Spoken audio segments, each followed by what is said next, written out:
බුදුවරු කොහොමද පැහැදිලි කරේ? අචින්තිතම්පි භවති චින්තිතම්පි විනස්සති. මේ ලෝකේ කවදාවත් හිතන දේ වෙන්නේ නැහැ. වෙන දේ හිතා ගන්නත් බෑ. එහෙම නෙමෙයි.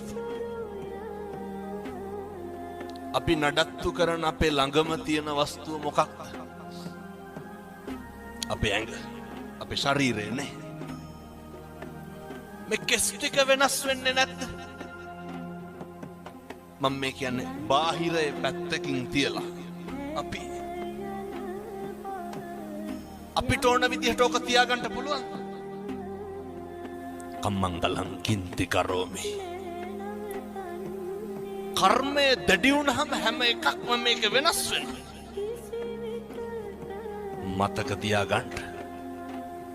තල්ල කඩි කාලා මිනිස්සු මැරෙනවා, නයි කාලා බේරෙනවා. එහෙමයි.